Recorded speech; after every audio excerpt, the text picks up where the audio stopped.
नमस्कार सर्वांना. कालचा व्हिडिओ ऐकल्यानंतर स्वसंवादाची जादू सर्वांना कळालीच असेल. परंतु माझ्यासारखेच तुम्हाला देखील काही प्रश्न असतील ना तुमच्या मनामध्ये, माझ्या जसे मनात आहेत तसे. बरोबर आहे ना? स्वसंवादाची भाषा ही नेहमी सकारात्मक आणि प्रेमाची असली पाहिजे, हे आपण काल पाहिले. परंतु आता तुम्ही म्हणाल, आमच्या आजूबाजूचे वातावरण, आमच्या आजूबाजूला असलेली सर्व मंडळी, आम्ही ज्या परिस्थितीतून जात आहोत ती परिस्थिती ही आणि ही सर्व काही आमच्या ताब्यात नाही आहे ना. तर मग अशा वेळेस जो स्वसंवाद आहे, तो कसा काय बरे सकारात्मक ठेवायचा? नकारात्मकतेच्या गर्त्यामध्ये आम्ही अडकलेलो आहोत. म्हणजे परिस्थिती आमच्या ताब्यात नाही आहे. आमच्या आजूबाजूला कुठली व्यक्ती असली पाहिजे, कुठली माणसं असली पाहिजेत, हे आमच्या ताब्यात नाही आहे. आणि जर का आमच्या आजूबाजूला असलेली परिस्थिती नकारात्मक आहे, व्यक्ती नकारात्मक आहेत, तर आम्ही काय करायचे बरे? आयुष्यात तर बऱ्याच वेळेला आपल्याला असे वाटते, की आमच्या आयुष्यात आलेली ही जी मंडळी आहेत, की मागच्या जन्मी नक्कीच आमचं काहीतरी ह्यांचं देणं राहिलं असणार आणि त्याचं उट्टं या जन्मात निघत आहे. म्हणजे अगदी पुनर्जन्मावर विश्वास नसणारा व्यक्ती देखील माझ्या वरील विधानाशी, स्टेटमेंटशी सहमत होऊ शकतो. अगदी बरोबर ना? आपल्या आजूबाजूला असलेल्या व्यक्ती, कामाच्या ठिकाणी असलेले आपले सहकारी, अगदी आपले मित्रमैत्रिणी, नातेवाईक, शेजारी-पाजारी यांच्यामध्ये देखील अशा काही व्यक्ती आपल्याला दिसतात किंवा त्या असतात. आणि आपल्याला असं वाटतं, की अरे बापरे! आम्ही काय पाप केलं होतं, की अशा माणसांशी आपली गाठ पडलेली आहे. आणि काही वेळेला तर अशी परिस्थिती असते, म्हणजे समजा की शेजारी-पाजारी असतील, कामाच्या ठिकाणच्या व्यक्ती असतील, तर आपण काहीतरी त्याच्यावर उपाय करू शकतो ना, त्यांच्याशी कमी संवाद साधतो किंवा पाहिजे तेव्हाच आपण बोलू शकतो. बऱ्याच वेळेला तर आपण त्यांना टाळतो. परंतु दुर्दैवाने जर का अशा व्यक्ती, ज्यांना आपण टॉक्सिक पीपल असे संबोधतो, त्यांना म्हणतो, की ज्यांच्याकडे नकारात्मकता ठासून भरलेली आहे. जर का आपल्या घरातच अशा व्यक्ती आपल्या अगदी अवतीभोवती आपल्या नातेसंबंधांमध्ये असतील, तर काय करायचे? म्हणजे जशी मराठी म्हण आहे ना, त्याच्याशी सर्वजण सहमत होतील, की तोंड दाबून बुक्क्यांचा मार. आपल्याच घरामध्ये अशा व्यक्ती आहेत, तर आपण करणार तरी काय? किंवा अजून एक मराठी म्हण आहे, आपलेच दात आणि आपलेच ओठ, की आपलीच लोकं आहेत, सांगणार तरी कुणाला? त्यांची तक्रार तरी करणार कुणाकडे? आणि त्यांना टाळून टाळून किती वेळा टाळणार? कसे टाळणार? कारण ते तर सतत आमच्या अवतीभोवती असतात. कधी-कधी तर समोरासमोर असतात. म्हणजे बऱ्याच वेळेला ते समोरासमोरच असतात. मग अशा वेळेला आम्ही स्वसंवाद, तुम्ही म्हणताय की सकारात्मक ठेवा, पण अशा वेळेला आम्ही स्वसंवाद कसा सकारात्मक ठेवायचा? कारण अशा व्यक्तींशी संबंध येणार म्हणजे राग आला, असूया आली, द्वेष आला, नकारात्मकता आली, हे तर आम्हाला पावलोपावली दिसणार. आम्ही त्यांना भेटणार, ते आम्हाला मिळणार. मग आम्ही काय करायचं? तर मग चिखलात उगवलेल्या कमळासारखे आम्ही स्वतःला अलिप्त कसे बरे ठेवणार?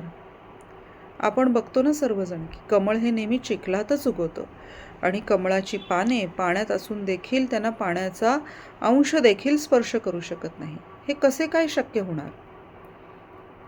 म्हणजे आमच्या बाबतीमध्ये कमळाला ते शक्य आहे, कारण त्याच्यामध्ये काहीतरी गुणधर्म आहे, की ज्याच्यामुळे तो अलिप्त राहू शकतो. पण आम्ही या टॉक्सिक लोकांच्यापासून, जे आमच्या अवतीभोवती आहेत, त्यांच्यापासून अलिप्त आम्ही कसे राहणार? कारण ही अशा ज्या व्यक्ती आहेत, ते दुसऱ्याला दुःख देण्यात खूप मोठेपणा मानतात. त्यांचे घालून पाडून बोलणे, त्यांची अपमान करण्याची तऱ्हा, भांडण काढणे, या पद्धती यांच्यापासून आम्ही आमची सुटका कशी बरे करणार? सगळं सोडून निघून तर जाता येत नाही. घर आहे, संसार आहे, पळ काढता येत नाही, जबाबदाऱ्या ढकलता येत नाहीत.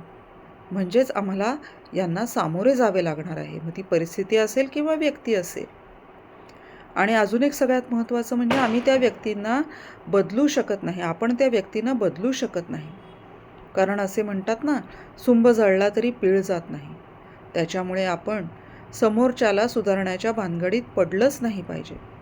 आणि तसं न करता आपल्याला कसे अलिप्त आणि सुखी समाधानी राहता येईल, याच्यावर आपला फोकस असला पाहिजे किंवा याचाच आपण विचार केला पाहिजे. म्हणजेच काय, तर माझ्या समाधानाच्या तिजोरीची चावी, कपाटाची चावी ही माझ्याच हातात असली पाहिजे. ती आपण समोर असलेल्या चोर, दरोडेखोर किंवा ह्या ज्या निगेटिव्ह व्यक्ती आहेत त्यांच्याकडे सोपवायची नाही आहे, हे आपण मनात ठाम बाळगले पाहिजे. मग आपण करायचे तरी काय?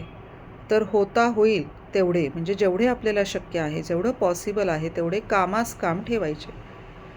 जास्त न बोलता मौनाने, म्हणजे मौन पाळून जेवढं काम होईल तेवढं साध्य करून घ्यायचे.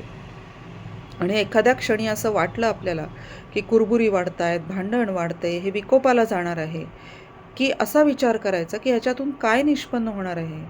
मला तर काहीच मिळणार नाही मनस्तापाशिवाय. आणि माझा हा स्वभाव नाही, समोरच्याचा जरी तो स्वभाव असला तरी. आणि समोरचा तर त्याचा स्वभाव सोडणार नाही. त्यामुळे या भांडणामध्ये मला पडायचे नाही, मला ह्याच्यापासून लांब राहायचे आहे. त्या व्यक्तीला जेव्हा कळायचे आहे तेव्हा कळेल. मला त्याला समजावून देण्यामध्ये आत्ता काहीही हाशील नाही आहे आणि मला ते करायचे देखील नाही आहे. माझी स्वतःची व्हॅल्यू मला स्वतःला माहिती आहे. दुसऱ्यांकडून त्याच्यावर शिक्कामोर्तब होण्याची मला अजिबात गरज वाटत नाही.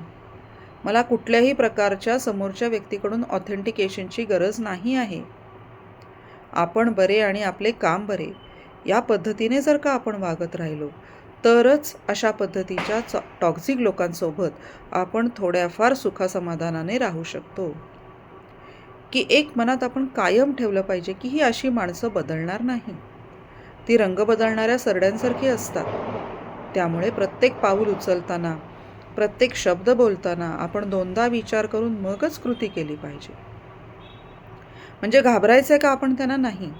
प्रत्येक वेळी न घाबरता निडरपणे त्यांना काय वाटेल मी असे वागल्याने, यापेक्षा मला काय वाटेल, मला काय साध्य करायचे आहे, हे लक्षात ठेवूनच अशा लोकांशी वागलं पाहिजे.